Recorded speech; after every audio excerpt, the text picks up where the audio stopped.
So, how have you built a culture where your consultants serve both clients and candidates with integrity and empathy? It's not necessarily a cultural thing, it's more just like the way that we've hired, and it comes from that initial hiring.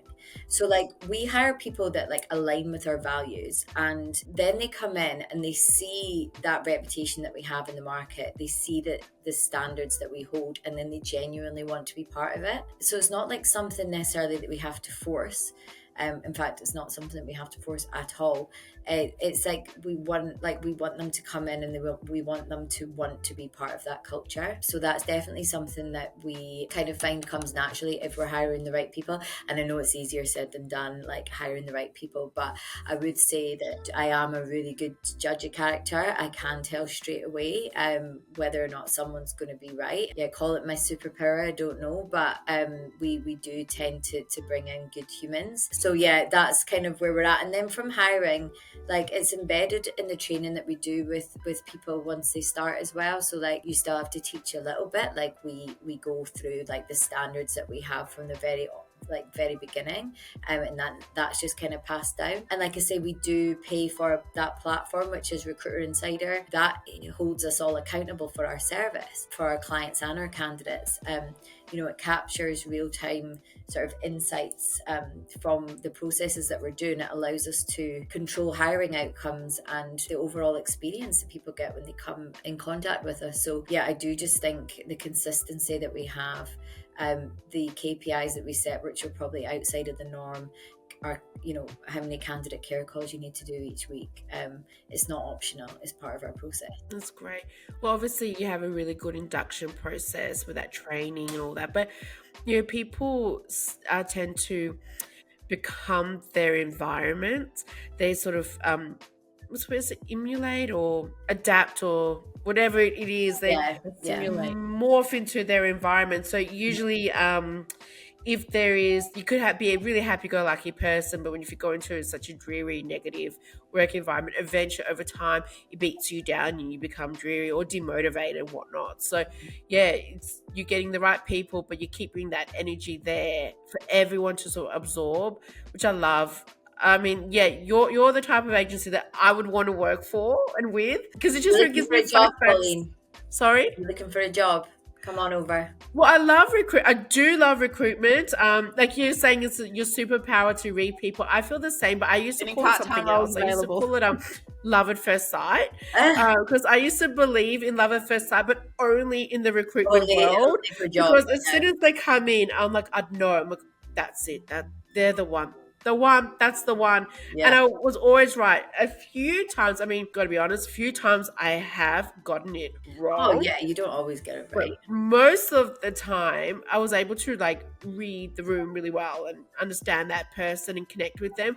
But yeah, when I got it wrong, I was just I like, think the wow. times that it's maybe gone wrong in the past when I've reflected on it would be like I've been time poor, and I've gone, oh, I need to find someone for this role. Like, this person's going to be gone in a few weeks, and I really need to find someone. And I've met someone, and I've known in my gut, deep, deep, deep down, that it's probably not right. But I'm like, nah, it'll be fine, because I'm like, I don't You have time to justify find it, some. don't you? Yeah, and you just know from the beginning, you kind of know, and then you learn even more from it, because like the next time you meet someone and like they are the perfect person, and then you're working with them, you're like, oh my goodness, this is night and day. And so yeah, like I said, you don't always get it right, but I think you can usually go back to, I think in recruitment, it's like if it's not a hell yes, especially when you're recruiting for your agency, you need to understand that it's probably not going to be right. Yeah. No, you're But right. we all learn as we go. Yeah, it's those bums on seats where you have no choice but to hire a lot in a short period of time, and that's the KPI, right? That's when I started getting it wrong. But I remember this one time I've interviewed someone. They interviewed really well, like really well, and I really like. As I was saying, people are unpredictable. But actually, I had a really good rapport. I thought they were great, and I put them forward to meet with the operations manager, and he was going to make that final sort of decision. And he came back to me and he's like, something seems off because I think that I smelled a lot of alcohol on him. I had also smelled like something, and I was like, no, I think that's the cologne. I think it's just really cheap cologne. Then you put a lot of cologne on. You think? I was like, yeah, I think. And so we ended up hiring him. And it was a big mistake because he would come to work with black eye. He'll come to work hungover. He'll come to work drunk. Then he'll stop coming to work. Yeah. It's like, maybe that wasn't cologne. And I just didn't pick that up because we had such a good rapport. It did smell something, but I generally thought it was his cologne. You're blindsided. Yeah, so that was the mistake that I couldn't believe that I didn't notice. Yeah. But at the same time, I felt a lot of pressure to get someone in, yeah, exactly. in and happen anywhere. But yeah, I hadn't made that mistake again. Yeah.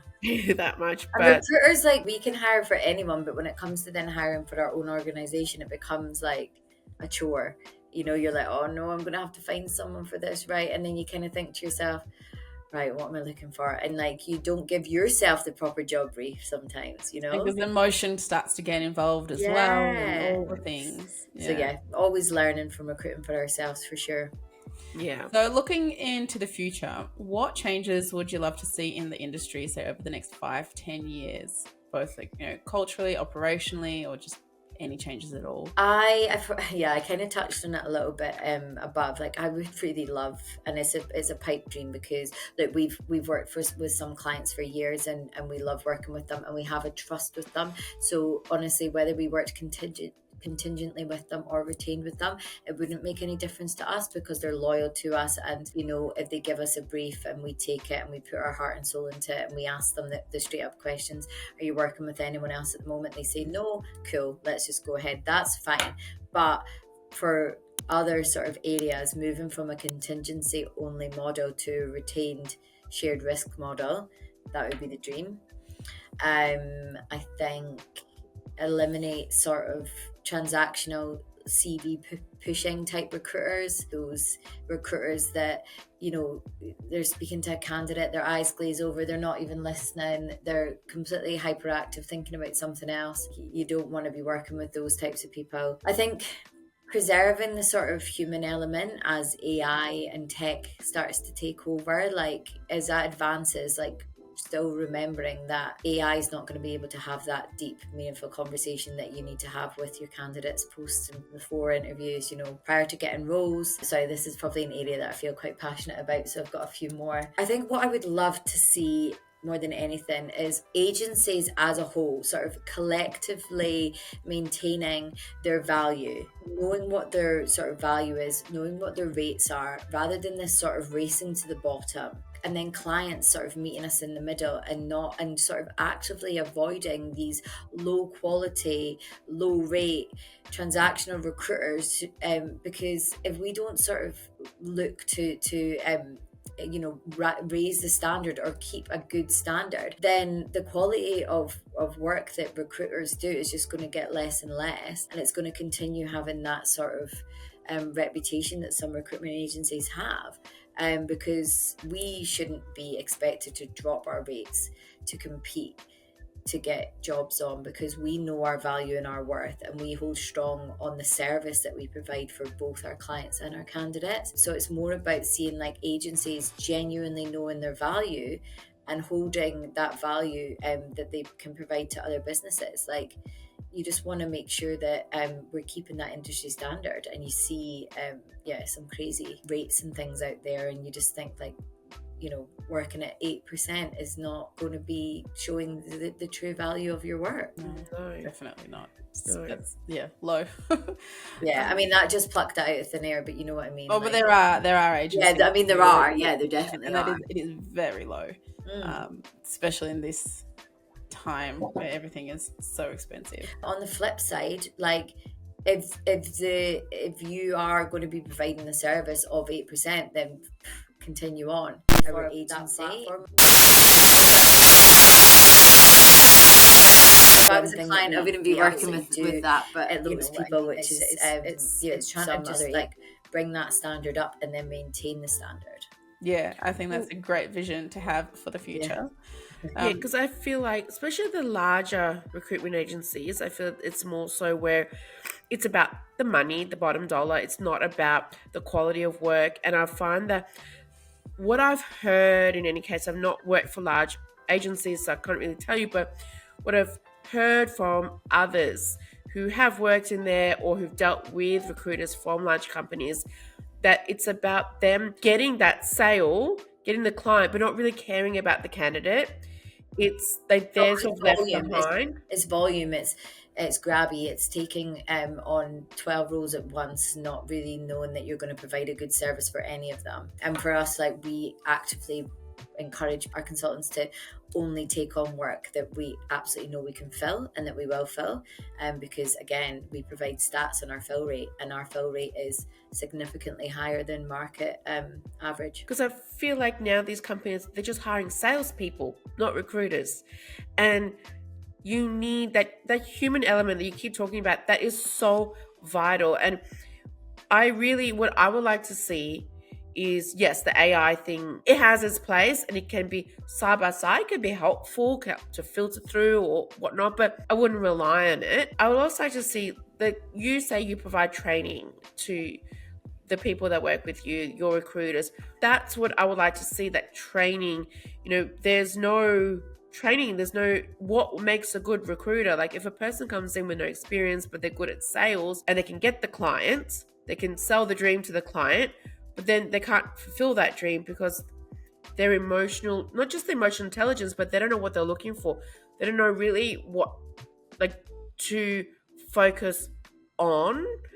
So on paper that may be good, the candidate might sell a beautiful story, but they can't read between the lines. And I think a really good recruiter is one who can read between the lines. So I feel like when it comes to hiring good recruiters, is hiring people with that emotional intelligence. Because what I found is with recruiters and people in the HR industry, we're very similar, and it's kind of, we're like-minded people, and we get passionate about the same things, and we read people the same way. And anyone that I've found that were successful in the role were also very personable and bubbly and happy and saw the bigger picture and looked at the grey as opposed to just the black and white. You got this, got that, great, you're in. Before we get into the nitty-gritty of this topic, we just wanted to check in and say that if you believe that you need some assistance and that we could help you, reach out to us today, check out our website, join our newsletter. We'd love to be in touch. We wanted to quickly mention that subscribing to the podcast is the best way to support the show and ensure you never miss an episode. It's super easy. Just click the subscribe button whenever you're listening. Thanks for tuning in. If someone was listening today only remembers one thing about working with recruiters, what should it be? If it was a candidate sort of looking to work with a recruiter, I would just always remember that they are there to advocate for you. So if your recruiter that you're working with is not advocating for you in the right way, and you know in your gut that they're not there to help you with your process, then they're probably not the right recruiter for you. They're there to negotiate. They're there to ask the hard-hitting questions. If someone doesn't, take the time to get to know you in depth, then they're probably not going to be able to advocate for you. And working with a recruiter is a chance for you to have someone to speak about your experience in depth, a chance you don't often get just by applying for roles directly. Do you recommend that a recruiter just calls your agency to have a chat with you, not wait to see a job ad pop up? If they're actively looking for roles in the market and they're ready to go, we would really recommend sending their CV through, and then they'll get a call. Just calling then leads to, can you send me your CV? And then it's just an extra step. So if they just actually send their CV directly to our agency, one thing that we absolutely do at Lotus People, which is, some other agencies might think this is a bit crazy, is absolutely everybody that comes in contact with us gets a response. So in saying that then, where can job seekers or potential clients go to connect with Lotus People? Well, we've just had a jazzy new website, so our ops team have been working on that. So we've got a new website, obviously just Lotus People. For us, we absolutely love LinkedIn, so please connect with us on LinkedIn. Obviously, you can send me a message. on LinkedIn as well. Obviously, my name's Iona Colville, and we've just started doing TikToks. Two of the team in the temporary division, they're absolutely loving it, and so we just let them run free with that. They've had me on a couple of them as well, so yeah, we'll see if that takes off. But yeah, you can find us across these platforms. And then just the last question: when people look back on the work you're doing now with Lotus People, what do you hope they remember the most? I think it's probably that we always lead with, or like I always try and lead, but like as an organization, like we really try and lead with integrity, just putting ourselves in other people's shoes. Like, how does something make someone feel? Like, I always just think, like, are we leading in a way that's like makes sense to other people? You know, are we doing the best thing that we can by other people? And so for that reason, and like with internally, like I just like to think that my team always know that like I've got their best interests at heart. Like, I'm always looking at ways that we can help them develop both personally, you know, and professionally. For us, recruitment's not just about doing things for the sake of a transaction or for the sake of a sale. Nobody should be ever left wondering what's happening. We don't sacrifice the experience that we give people for the sake of, like you said, just like a client relationship. Like, it's got to be both parties leaving no stone unturned. So I feel like I've kind of like waffled a bit there, but there's just so much like that comes to mind when I'm thinking. And yeah, I think looking back, I think anyone that's worked with me will say that I've always led with humor. I think I mentioned that at the beginning. Like, I've obviously had quite a serious chat with you today. This is probably the longest period of time that I've been serious in my life, but I lead with humor. Like, if something goes wrong, like, we pick ourselves back up. We kind of go, I cannot believe that just happened. Like, that's probably the worst thing that could have happened today. But we just get on with it. I'm a very level person. So, you know, like, if something does go wrong, like, I'm this is me. Like, this is a would you see I wish that was me. But it is I mean, my partner might say different in my personal life, but at work, like, nothing, you know, throws me up or down. And I do believe that creates a really safe space for my team to be able to really open up to me straight away if something's gone wrong. They're not going to be very solid leader. They're not going to fear that I'm going to turn around and be like, well, why did that happen? Like, what's going on with that? Why would you have, like, no. One thing I have noticed about people who are scared at work, they don't do their job because they're scared to make a decision, they're scared to put something forward. So that fear mobilizes them and they can't do anything. So scared to ask questions. The more that people feel comfortable to try something new and all that, that's when you get really great work out of them and great ideas. Not everything's going to work, but they're not afraid to put something out there and you get the most out of that person back, which is fantastic. Yeah, if something goes wrong, it's how do we take action and how do we sort it? It's not we can learn about it later. Yeah. Let's deal with it in the moment and not get too worried. Deal with it and you learn from it. At the end of the day, there's bigger things happening in the world, you know? So you just have to go with that mindset, and then nothing will upset you too much in your... And it's good that you're humorous with the candidate too, because I think there's a lot of stress on their end and a lot of pressure. And I feel like if you come along and you're like, everything's okay and it's going to be okay, you probably ease them and bring back some hope and motivation to the whole process. I think that it's not just what you're doing for your team, but what you're doing for others who are looking for work and maybe nervous about it. And you're making them feel like it's okay. I want to sneak in one quick question, which was not on the sheet, but video resumes. What's your stance? Have you seen many come through? Have you had clients that prefer them over Word documents? What do you think? So at my old agency in New Zealand, now we're going back 3.5 years. Well, that was when I left. We're probably going back like 6 or 7 years. We started using a platform called Video My Job. I don't know if you've ever heard of it. And that was something that we actually were getting every single candidate that we interviewed at the time. We would get them to do a Video My Job, and then we would be sending that video to the client. And that was something that they were really trying to take off at that point. I think it was really good in like the temporary space as well, because quite often like we kind of don't really want them to interview temps as such sometimes, because it's got to be really quick so you can send over that video. But it's a good reminder for me that I haven't done anything like that here. Do I talk about it in a day-to-day basis? No. Do I like the fact you've asked me that? Yes, because it's reminded me that it was actually a really good tool. But I haven't had many conversations on it recently, but it was good at the time. Interesting. So But it was yeah. something that you facilitated and guided the candidate on.